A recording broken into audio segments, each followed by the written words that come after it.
Hi, my name's Becca, and I have known Heather for 5 years now, and I'm here to talk a little bit about the symptoms that she has to face every single day living her life with Lyme disease.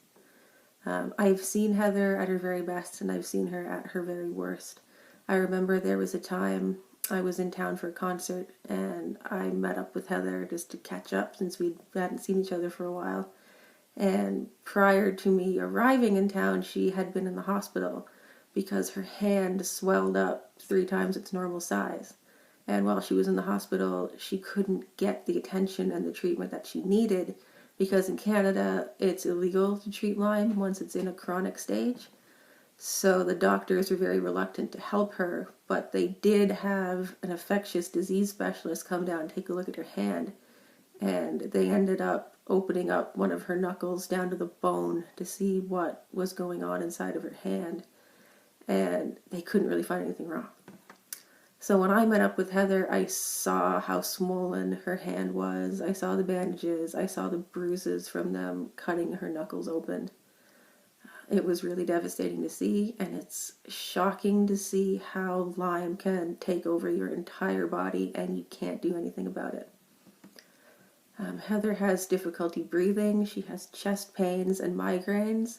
She has swollen joints in her hands that become so painful she can't write or type, which of course, swollen joints and all the constant pain causes problems with taking care of household chores like folding laundry, vacuuming, doing your dishes. No matter how hard you try, it's a huge struggle. It's incredibly painful. Simple little tasks that we all take for granted become like scaling a mountain to Heather. Her nervous system has a malfunction and her body swells with edema from head to toe. She has unexplained hair loss. She has memory loss, both short term and long term. There have been days where she will be out somewhere with a friend, and then the next day she has absolutely no recollection of what happened when she was out with her friend. She has chronic sore throats and searing pain in her neck. Sensitivity to light and sound, simple little sounds that most people probably wouldn't even hear can become very distressing when you have Lyme. She has panic attacks and anxiety attacks, difficulty reading and difficulty comprehending information. She has brain fog, which makes you feel like your head is literally stuck in a thick fog. You can't comprehend anything that people are telling you, or that you may be reading, or even performing very simple tasks become impossible when you are stuck in brain fog. She has unexplained shaking, plus numbness and tingling in her body. She's had shingles several times just this year, and since she has Lyme written on her medical charts, when she goes to the hospital, more often than not she is turned away because the doctors see that she has Lyme. And so they're afraid to treat her, so she can't get the medications that she would need to help treat the shingles. And therefore she has severe nerve damage from having shingles multiple times and not getting any help to help take them away, take away the pain, and prevent the nerve damage. Lyme can cause a person to become overly emotional.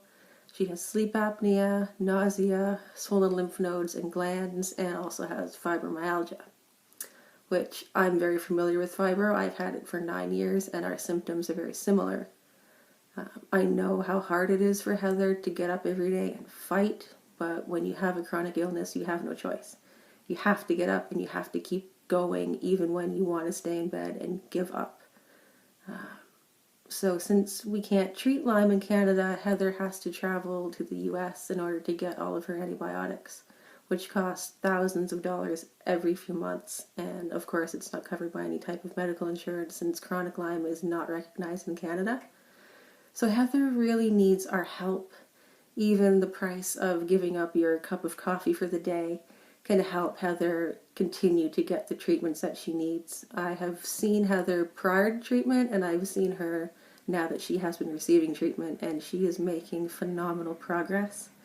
And I can't believe how strong she is, how dedicated that she is to getting herself well again. And I think if you knew Heather like I do, you would absolutely adore her. She is a wonderful human being.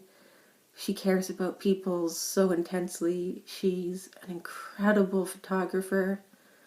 You can see in the background behind me, I have some snowy owls on my wall. Those were all taken by Heather.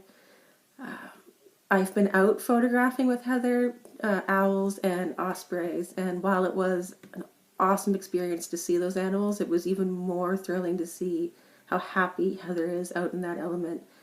And the more that treatment she can get, the healthier and stronger she's going to become, and she can continue to do the things that she loves, and she can be around the people that she loves. So I hope all of you will take this message into consideration and hopefully help Heather get more medication, help her recover.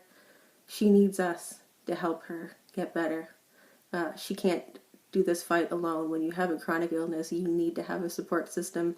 It's one of the most important things that you can have besides your medications and your doctors. So thank you for listening, and I hope you will help us help Heather.